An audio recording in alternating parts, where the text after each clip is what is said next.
So sa historical earthquakes natin ng for the month of March, yan. May bago na naman tayong bagong malakas na lindol ha. So hindi nag-load yung latest data. Hindi natin alam kung bakit. So antayin natin na ma-replenish yan. Mas malinaw at mas komprehensibong presentasyon sa ating ENSO La Nina gauge graph, ipapaliwanag natin. Patuloy na maalinsangan sa halos buong bansa, iiral pa rin ngayong weekend, bunsod pa rin ng tuloy-tuloy na maliwalas na paligid kasabay ng easterlies. Binabantayang Invest 99W bagamat patungo sa direksyon ng Guam, wala itong nakikitaan pa rin ng pag-enhanced.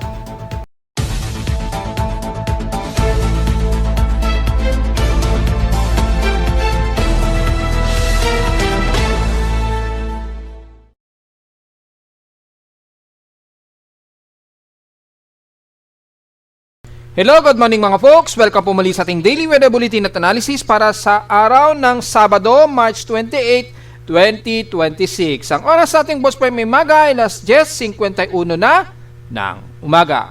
Patuloy lamang na mataas ang alinsangan natin at meron na po tayong init factor report ha. Although kahapon, walang masyadong mataas na init factor sa record di Pag-asa. So kung babalikan po natin yung heat index natin, para makita natin yung init factor kay Pag-asa kahapon, makipapansin natin kahapon halos walang pumalo sa mahigit 40 degrees Celsius ang naging heat index sa kanila. Bagamat ang forecast ngayong sa loob ng 2 araw ay manatiling nasa extreme caution pa lamang, walang nakikitaan ng pagtaas o danger level sa mga susunod na araw. Pero inaasahan natin dito sa ating actual monitoring o forecast mismo mula sa data feed ni ECMWF, posibleng mas mataas na po ito sa mga susunod na araw. Dahil sa amin sa Caloocan, ayon sa aking weather station kahapon, nakapagtala kami ng pinakamataas na heat index na pumalo nga po sa 45.6 degrees Celsius kahapon. Halos mag-46 degrees Celsius po ito kahapon. Pinakamataas na heat index na namin ito ngayong buwan. So inasa natin pagpasok yan ng Abril ay magiging mas mataas yan mga folks. At dahil sa patuloy na mas maalinsangan tayo, asahan ang matinding sikat ng araw, lalo na sa iba't ibang bahagi ng bansa dahil halos buong bansa nga po ay halos maaliwalas na may kasabay na hot humid na panahon po. Patuloy na ang pag-iral ng easterlies natin sa halos buong bansa, asahan din ang mga ilang localized thunderstorms bandang hapon po, lalo na sa silangang baybayin ito ng bansa. So wala tayong namamonitor dito na makakapal na kaulapan. Diretso agad tayo sa ating current conditions, overcast, gloomy, haze at few clouds pa rin ang umiiral dito sa amin sa Caloocan at umiiral ang matinding sikat ng araw. Yan, medyo windy rin kami paminsan-minsan na medyo haze, so asahan natin na nagmo-moderate pa rin yung air quality natin na nasa 61 moderate index po tayo. So magmas po tayo sa mga sensitibong mga baga, lalo na't malapit na ang Holy Week. Actually, next Monday, nitong darating na Lunes, Holy Week na po tayo. Dahil sa darating na bukas ng linggo, ay unang palaspas na po natin. So, again, pinapaalanan ko lang yung mga kababayan natin na balak pong umuwi o magbakasyon sa araw ng Lenten season. Pinapayo ko lamang po kung maaari, maaga tayong makabiyahe. Wag na nating isabay yung mga deadline o mga huling araw ng deadline po. Kasi sinasabi ko na po sa inyo, mas mahirap pong bumiyahe kapag nitong darating na weekend, magsabay-sabay po kayo, lalo na mga Miyerkules po. Pagdating ng mga Miyerkules, doon pa lang kayo aalis. Ay sinasabi ko na po sa inyo, magkakaroon tayo ng malaking problema dyan. Dahil nga po, hindi lahat na sasakyan ngayon nakakabiyahe dahil sa sobrang mahal nga po talaga ng diesel na halos mahigit 130 pesos na daw ang umaabot sa presyo ng diesel, yung premium yata. So, correct me if I'm wrong kung yung premium o yung kahit na hindi premium o unleaded po. So, paki-confirm na lang po. Pero umaabot po sa mga 100 o mahigit 130 pesos na daw kada litro ng ating crudo na o yung diesel. So, Hindi lahat makakabiyahe po niyan, sigurado ko, dahil sa pagtitipid at sa sobrang mahal talaga ng presyo ng langis natin. So bukod sa current conditions natin, diretso agad tayo sa ating aking reading ng weather station kahapon o kaninang madaling araw din. In 5:12 AM, pinakamababa na ang 25.3 degrees Celsius sa amin sa Caloocan. At kahapon halos nasa 34.2 degrees Celsius po ang pinakamataas na namin na air temperature kahapon ito ng hapon at 2:10 PM. So grabe po ang taas ng aming heat index. Pinakamataas nga po kahapon, mapumalo nga po ng 45.6 degrees Celsius. So dahil mataas ang ating heat index, titingnan natin yung magiging forecast natin. As of 10:02 AM ngayong umaga, nasa 39.4 degrees Celsius pa lamang yung aming extreme quotient heat index. At sa maghapon, hanggang 41 degrees Celsius daw ang aabuti na pinakamataas namin. Starting yan mamayang alauna hanggang alas 3 ng hapon. So mapapansin natin dito, halos hanggang extreme quotient pa lang daw ang magiging pinakamataas natin. Base yan sa pinaka-init factor ng constant na heat index na March of 67% heat index. Yan, yung average humidity. So dahil sa average humidity of 67%, diyan nakabase yung forecast, hanggang 41 degrees Celsius lang daw ang pinakamataas. So kahapon kay Pag-asa nga po ay wala silang mas mataas na naging heat index na lumagpas ng 40 degrees Celsius o 41 degrees Celsius. Yan, meron dito 40 degrees Celsius. So yung hihigit sa 40 degrees Celsius ay so far wala pa namang naitala. O kahit man lang umabot ng 42 degrees Celsius to 44. Yan, kasi yung threshold ni Pag-asa ay between 42 degrees Celsius na. Yan, pag pumasok na sa danger level. So hanggang 41 degrees Celsius pa lang naman ang inabot o extreme quotient ang inabot. So ngayon ay wala pong mas mataas maging sa pinaka 2-day forecast nila. Pero kung titingnan naman natin sa ating forecast ng iba't ibang bahagi ng bansa, double check natin. Dito sa bandang hilagang bahagi ng Luzon, mababa pa naman, wala pang umaabot. Yan.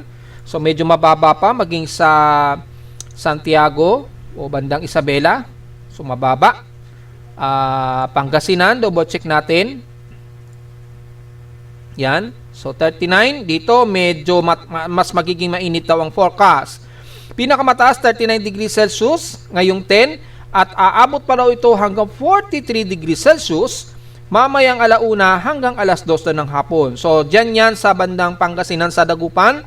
Yan. So, mukhang mas mataas na po yung forecast sa inyo. Ayan, umaabot ng 44 degrees Celsius.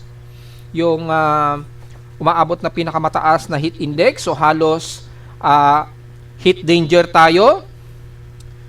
Yan. At sa bandang Central Luzon sa Tarlac, tingnan din natin kung mataas. Hanggang 41 degrees Celsius ang pinakamataas sa may bandang Tarlac o Central Luzon. So, medyo mataas na rin sa kanila. Starting yan mga ngayong tanghali 12, dire-diretso na yan hanggang alas 5, alas 4 hanggang alas 5 doon ng hapon hanggang sa aabot ng 41 degrees Celsius ang heat index. So mainit na rin sa kanila. Yan.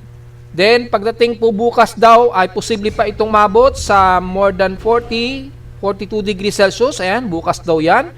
So, tingnan natin. So, magiging maalinsangan na rin talaga sa iba't ibang bahagi ng North Luzon. Yan. Kung titingnan natin sa Metro Manila, double check natin, ay pumapalo din sa 40 degrees Celsius yung forecast. Pero sa amin sa Caloocan kahapon, umabot nga po sa 45 o mahigit pa sa 45 degrees Celsius po. Yung init pandama. Sa bandang Batangas naman, ang magiging heat index sa inyo dyan ay at least nasa 39 degrees Celsius, hindi naman aabot ng 40 degrees Celsius daw, according dito. Yan, i-precise natin ha, kung ganun talaga. Yan. So, base sa precision, ay ganun talaga. Hindi pa naman aabot ng more than 42 degrees Celsius. Sa banda Occidental Mindoro, ay so far mababa ang forecast ng heat index sa kanila. So, mababa din. At sa bandang Cebu, kung mababa rin yung forecast ng heat index. So, hindi ganun katindi muna ang heat index sa bandang katimugan ng bansa. Ibig sabihin lamang siguro mababa yung kanilang outside humidity. Medyo dry. Yan. So, medyo moderate o dry ang kanilang heat index. malinaw namang na hindi pa ganoon katindi ang init talaga sa iba't ibang bahagi ng bansa. Maliban na lamang sa may bandang Tarlac nga po at Pangasinan na halos umaabot sa mahigit 42 degrees Celsius ang init pandama po. So malinaw yan mga folks. Kung itatabi naman natin sa PX Extremes in past 24 hours, nangunguna ang Zamboanga Peninsula na may 35.4 degrees Celsius na grabing init. At sa Baguio City ay tumataas na po ang kanilang temperatura, nasa 16.8 degrees Celsius na po ang kanilang lowest temperature sa Baguio. At pagdating naman sa Inulan, ang Malay-Balay Bukidnon po ay nakatotal sila na 13 millimeters total rainfall. So medyo light lang yan. At sa maximum sustained wind ang Giyan Eastern Samar na may 16.7 km per hour. Wala pa rin kaming naitala na pag-ulan kahit isang beses nitong month of March. Since nitong pumasok po ang month of March, isang beses o isang araw man lang na ulanin kami, ay nanatiling zero o wala kaming naging pag-ulan dito sa Caloocan. So mukhang matatapos po ang month of March na wala kaming recorded rainfall ngayong buwan. So ito yung senyalis talaga na papunta tayo sa El Nino phenomenon, which is tatalakay natin yan dahil nag-update po tayo ng ating El Nino monitoring. Dahil nagkaroon nga po tayo ng clarification sa mga foreigner sa ibang bansa na nagkaroon kami ng mahabang talakayan ng isang araw at mukhang nakuha natin yung idea na gusto nilang ipaliwanag, which is i-explain ko sa inyo kung bakit. At kung bakit ganun na lamang din ang forecast ni Pag-asa. So, diretso tayo sa ating outside humidity na 71%. Wala itong pinagbago since last hour. Medyo mataas ang ating atmospheric pressure na 1,010 hectopascals and steady ito since last hour. Low tide po tayo ngayon, mababang sea level pero medyo moderate ang alon sa silangan bansa o sa silangan bahagi naman sa dahil sa Estelis. So, alalay na lamang po, lalo na't madalas ngayon ang pagtawid ng Roro dahil may mga marami na ring umuwi po this weekend. Yan, matindi pong sikat ng araw, so importante po ang payong dahil umaabot po sa UV8 yung category ng ating sunburn level o yung UV index category. So magpayong po tayo dahil matindi po ang sikat ng araw. At sa ating namang almanak, sumikat ang haring araw kaninang 5:54 AM at lulubog po itong mamayang 6:07 PM. At ang ating moonrise and moonset, hindi pa siya nagmo-moonrise dahil mamaya pa pong hapon ito magmo-moonrise. Alas 2 po ng hapon at bukas na po ng 3:05 AM naman ito lulubog. At sa ating local weather outlook ngayong Sabado hanggang bukas po ng unang palaspas na linggo ay patuloy na magiging partly cloudy tayo. Halos maaliwala sa maghapon at matinding sikat ng araw ang aasahan natin maging bukas ng linggo. So wala tayong masyadong komento dyan. Highest and lowest temperature expected maglalaro 33 to 34 degrees Celsius and lowest temperature expected 24 to 26 degrees Celsius. So magiging maaliwalas ba tayo this coming Lenten season? Base na rin sa short-term weather forecast natin, hanggang this whole Lenten season, itong pagsimula ng Lunes Santo hanggang Sabado de Gloria, ay magiging clear skies daw tayo. Ibig sabihin lamang dito, patuloy tayo na magiging maaliwalas, pero kasabay din ng matinding alinsangan at maaraw na maghapon po. So maganda ngayon to sa mga magbe-beach bago mag-Holy Week, mga Maundy Test Day o Good Friday.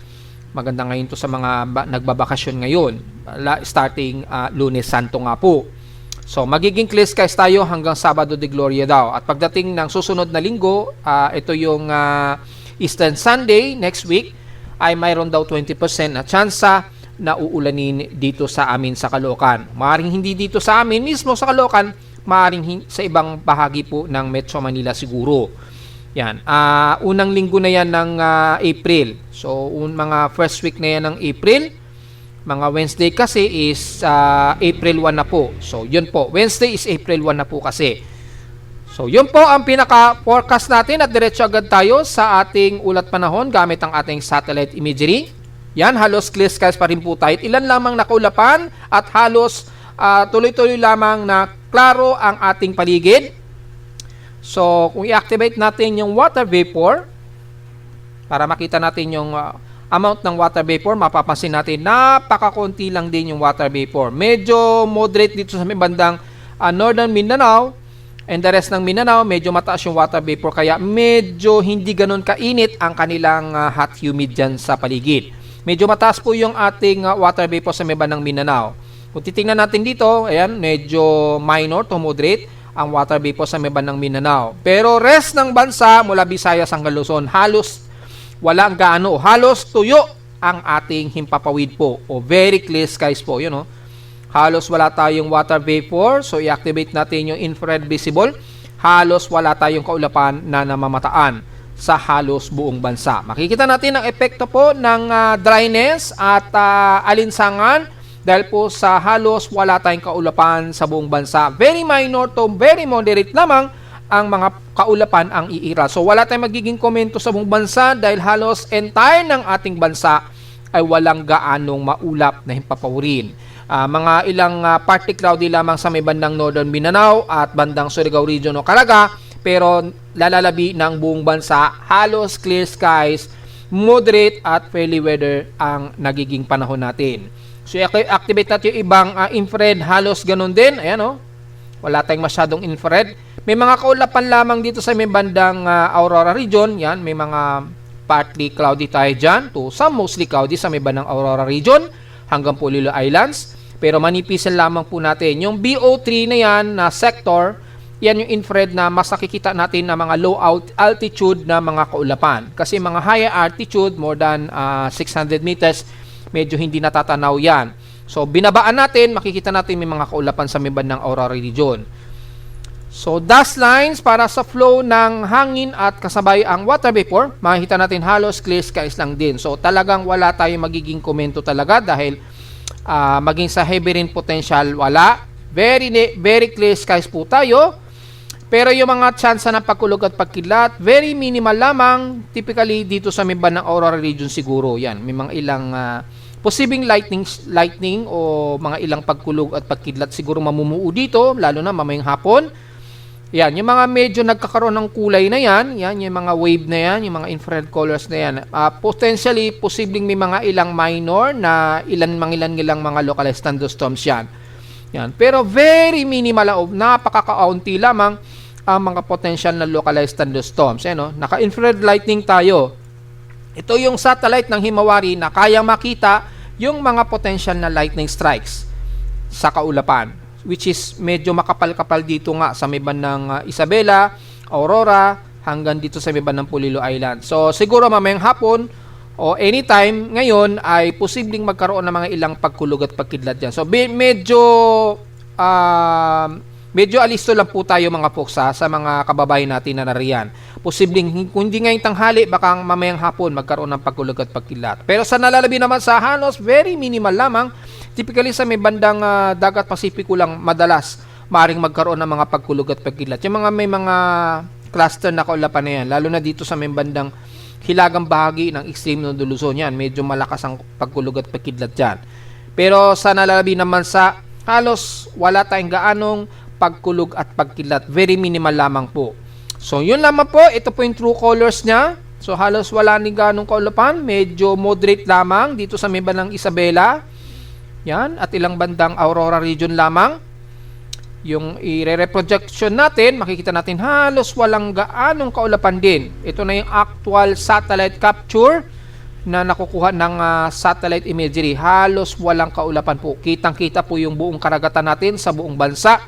Maliban lamang talaga dito sa may bandang Aurora Region hanggang Isabela na medyo may mas makakapal na kaulapan dyan. So dito siguro medyo magiging makulimlim dito sa area na ito ng Isabela or bandang Aurora Region, base sa color reproduction. Pero the rest, halos walang kaanong kaulapan ang matatanaw po. Yan. Ito po yung actual satellite ng yung mismong actual ng Earth na nakikita natin pag nasa outer space tayo. So halos clear skies po ang halos buong bansa. Wala tayong masyadong komento dyan mga folks. Samantala naman yung binabantay nating si Invest 99W. So makikita natin halos sa kumikilos ito patungo sa direksyon ng Guam. Pero kung mapapansin naman po natin mga folks, halos walang development o walang improvement itong invest na ito. Natili ito sa may bandang karagatan ng Marshall Islands. Napakalayo pa niya sa may bandang silangan ng Guam. So baka malusaw din anytime yan. Dahil kung titingnan niyo sa webpage ni Japan Meteorological Agency, halos wala ring pagbabago sa development, nga natiling nasa 1,008 hectopascals ang central air pressure niya. Dito 1,007 hectopascals. So kung titingnan natin sa ibang sector na ginagamit natin, yan, sa ibang sector, kung titingnan natin kung 1,007 hectopascals din ba? Yes, 1,007 hectopascals din. So mga around ganun lamang ang kanyang atmospheric pressure. Medyo thunderstormy lamang, pero yung cyclonic event, wala po tayong ini-expect niyan. So ito po yung sentro niya, makita natin napaka-disorganized, although nagkakaroon ng slight circulation, pero walang improve. Upward low na nade-develop, mahina yung kanyang wrapping ng kanyang upward low, so baka hindi rin kaagad mag-develop yan at anytime malusaw na lang din po kaagad.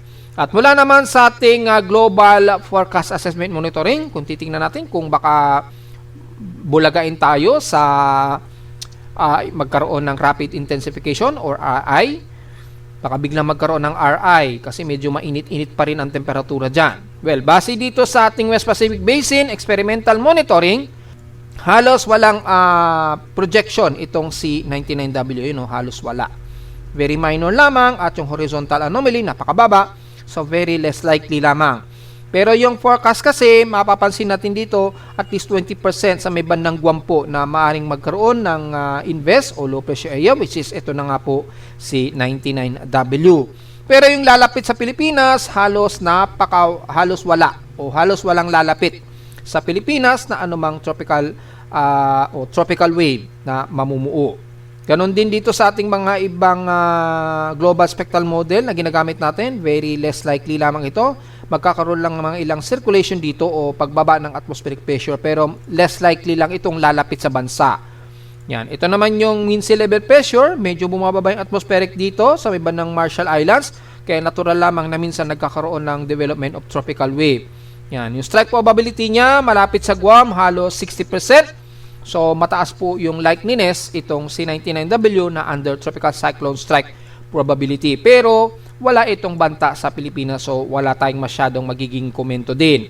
Wala sa mga simulations ng computer models, dito kay GFS, aktibo siya, naging tropical depression siya dito. Yan o. So, magkaroon man ng tropical wave dyan na mabubuo, siguro mga first week ito ng April, pero hindi ito banta sa bansa o very less likely po itong lalapit. Napakalayo niya, nasa bandang Marshall Islands lamang ito. So most likely sa mga huling araw po ng March, maring mabuo po yung tropical wave na yan ayon kay GPS, pero napakamalabo itong lumapit sa bansa. Ayan o. Diyan lamang siya nagde-develop. At kay ECMWF naman, nagto-tropical wave din siya, so bumababa yung atmospheric pressure. So posibleng maging invest or posible ring itaas yan ni Japan Meteorological Agency starting siguro mga March 28 na pwedeng itaas yan ni Japan Meteorological Agency as tropical depression, pero mataas yung atmospheric pressure. So na siguro mga na around 1,006 hectopascal na shallow low pressure area lamang, pero yung paglakas niya very disorganized pa rin po. So yun lamang po magiging analysis dahil hindi naman yan banta sa bansa o hindi yan lalapit. So wala tayong magiging komento dyan mga folks. At least may idea tayo sa mga huling araw po ng March sa 28.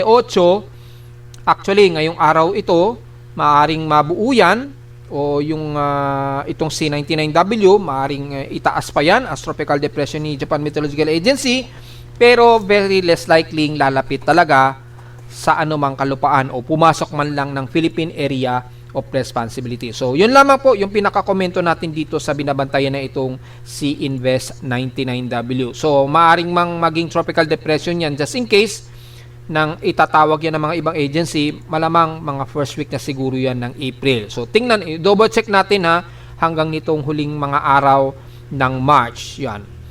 Bago mag-31 siguro. So, tingnan natin mga folks. Samantala, nag-update po tayo ng ating El Nino La Nina monitoring. Yung ating graph, yung ating gauge, binago natin. Ayan, mapapansin nyo po, dalawa na po yung needle niya. Ito na po yung pinaka most accurate na masasabi natin na most comprehensive na mapepresenta natin. Bakit po natin nasabi yun? Kasi napag-alaman natin dahil may nakakausap tayong mga climatological sa iba't ibang mga bansa na foreigner na nag-i-email sa akin na ine-explain nila na bakit ang nirepresent ng aking yung ating El Nino and La Nina monitoring, yung ENSO projections, bakit yung recent lang ang ipinopost natin? Bakit hindi natin ipinopost yung forecast? O na piniwanag ko naman, marami tayong mga projection forecast and probabilities, pero gusto nila daw kasi i-present ko rin daw sa aking gauge para hindi magkaroon ng kalituhan.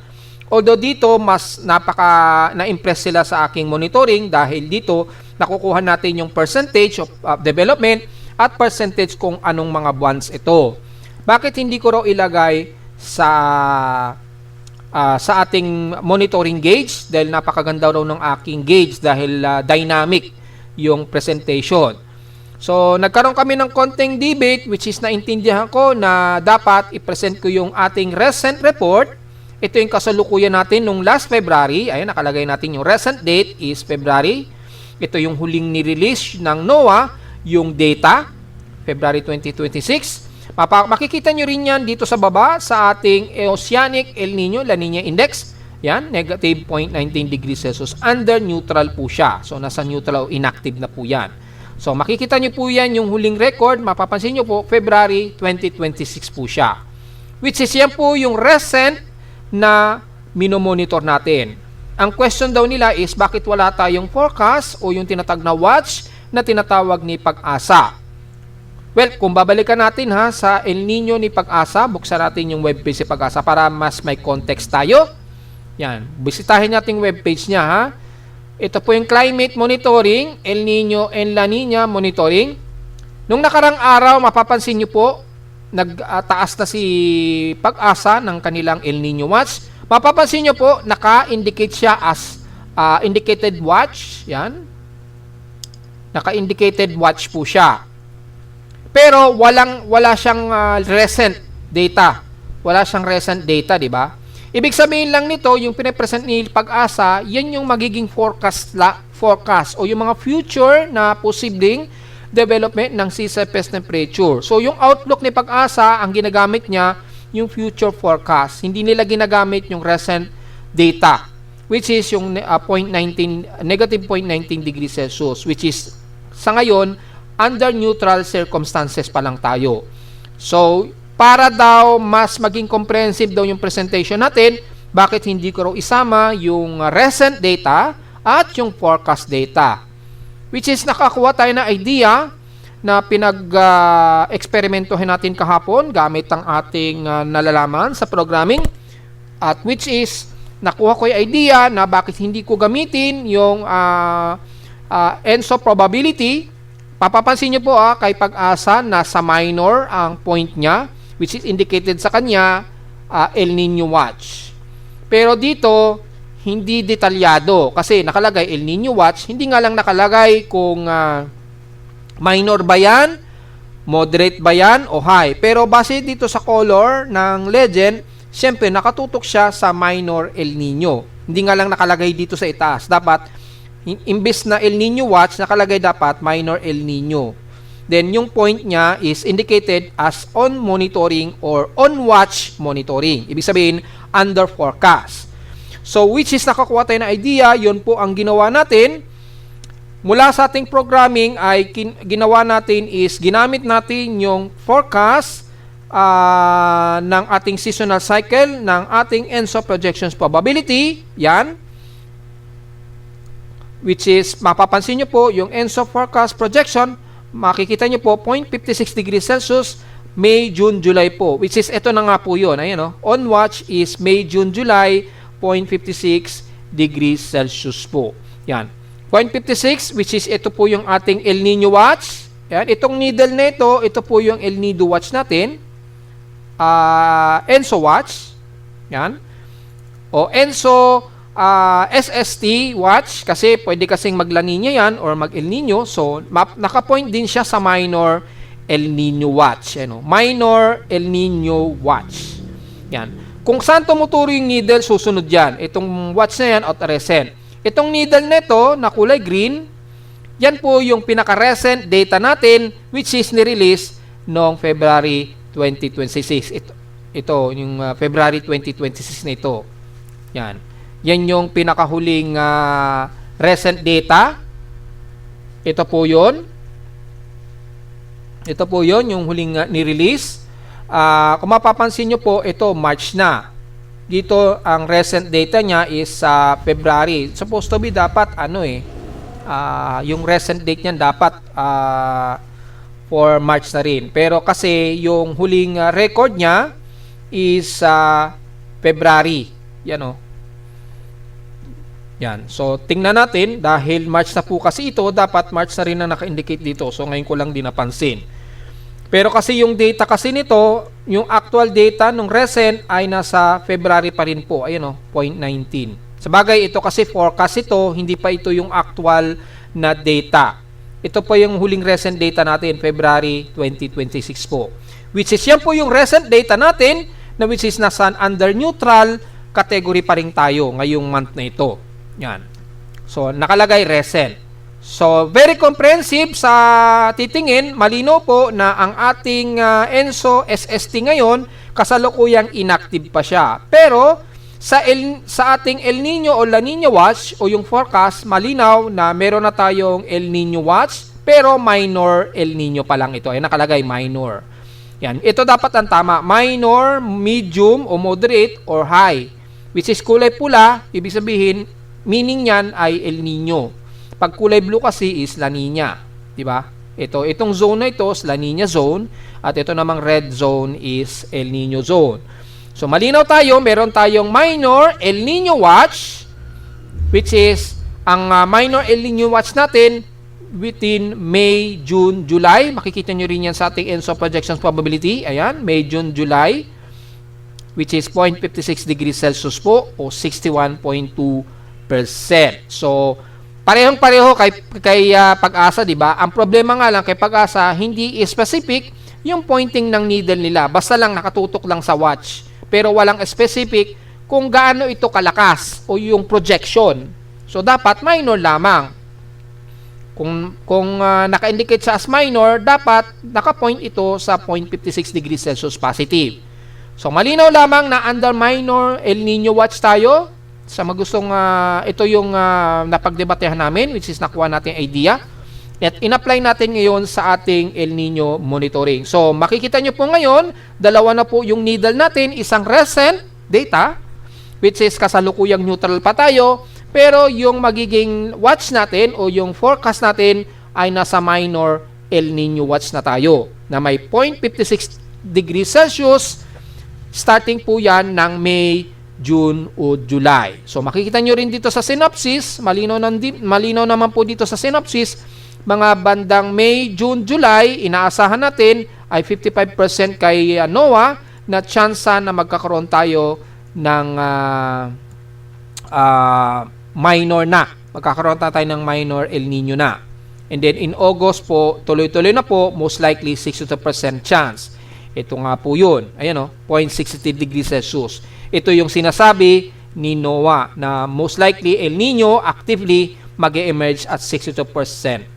Starting yan mga June, July, August. So malinaw naman po yan. Mga June to August, June, July, August ay 62%. Which is tugmang-tugma naman dito sa ating ENSO projections probability, di ba? Malayo dito sa forecast ni Enso Plum pero malinaw lang din na papasok talaga tayo sa El Nino monitoring, sa El Nino. Pero mas mostly mas accurate kasi kay NOAA Kaya dito mas accurate.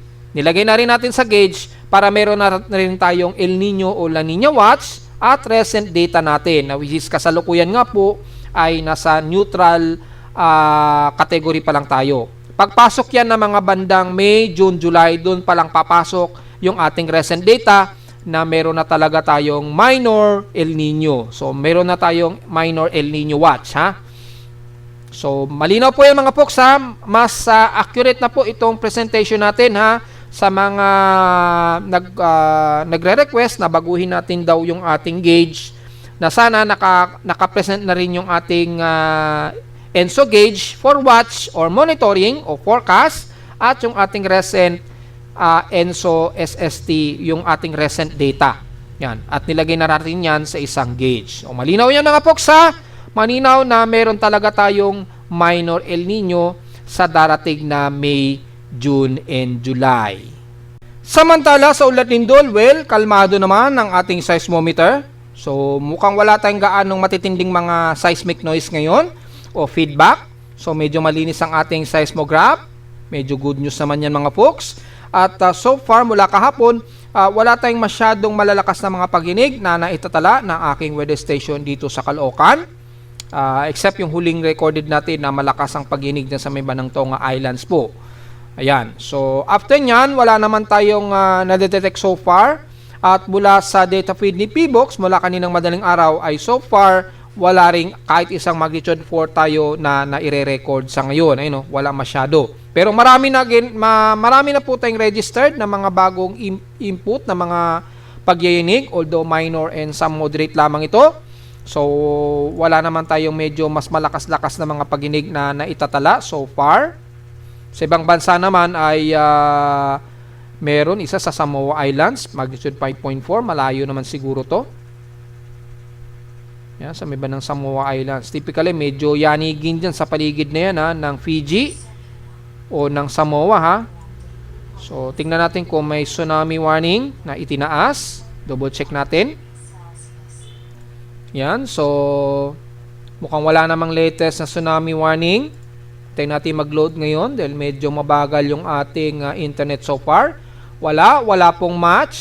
So wala namang match tayo. Wala tayong tsunami information. Wala tayong tsunami warning o advisory so far. Ito, mga nakaraan pa yung araw. Mga March 24 pa yan. So yan yung huling recorded na tsunami warning ng Pacific. Pero the rest, wala namang latest tayo na tsunami advisory. Yan. Maging kay PBOX, wala rin. So, wala tayong magiging komento. So, diretso agad tayo sa ating historical earthquake data.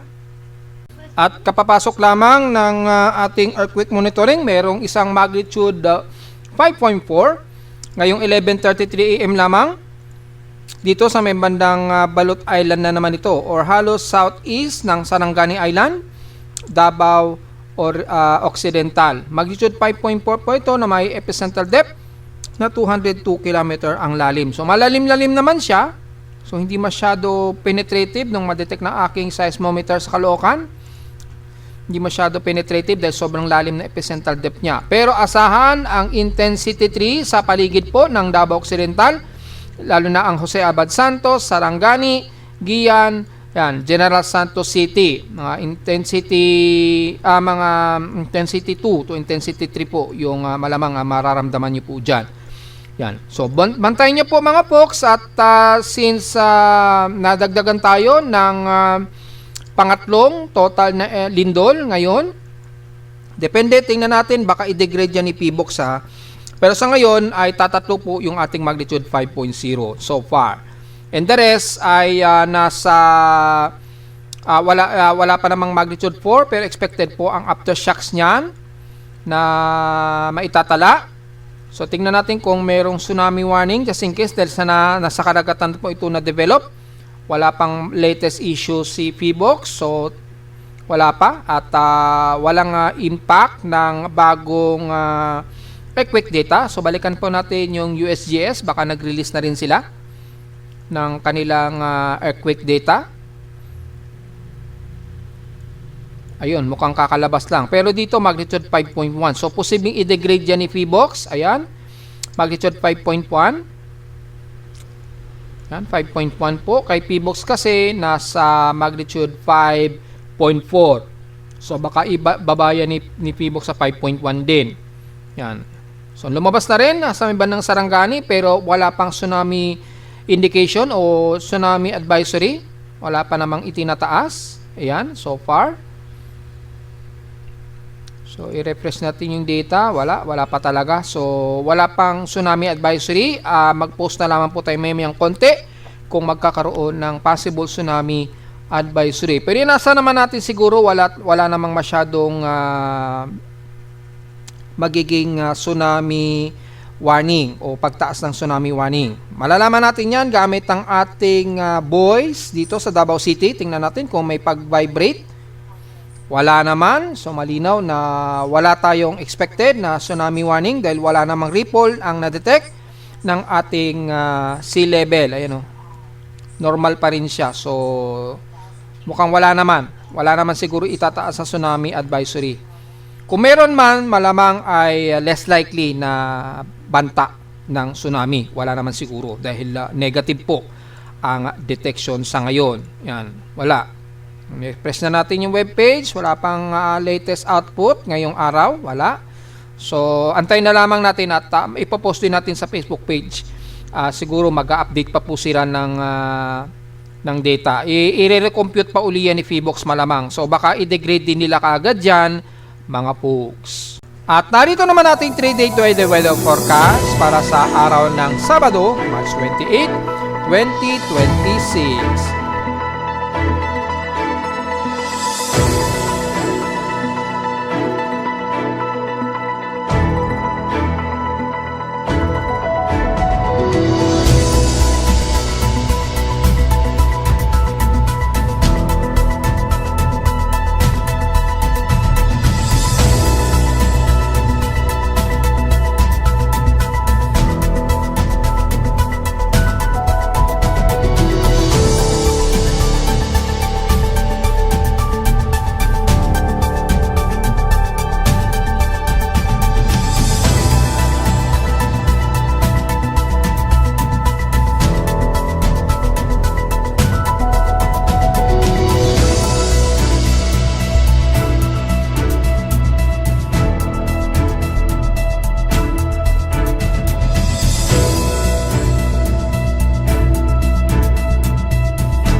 At hanggang dito lang po ating daily weather bulletin at analysis para sa araw ng Sabado, March 28, 2026. Huwag po kalimutan na mag-like, share, subscribe po sa ating YouTube channel. Visit lamang anytime sa ating website na www.pimoweather.com para sa iba pang detalye na gusto malaman na hindi natin isama ngayong tanghali na sa ating report. Asahan lang natin na tuloy-tuloy pa rin ang maalinsangan nating panahon ngayong araw. At visit lamang sa ating website sa gustong malaman pa rin pinaka-dynamic events mula sa reading ng ating aparato sa Caloocan at sa data feeds mula sa iba't ibang weather agencies. Maraming salamat po mga folks at magandang araw po sa ating lahat.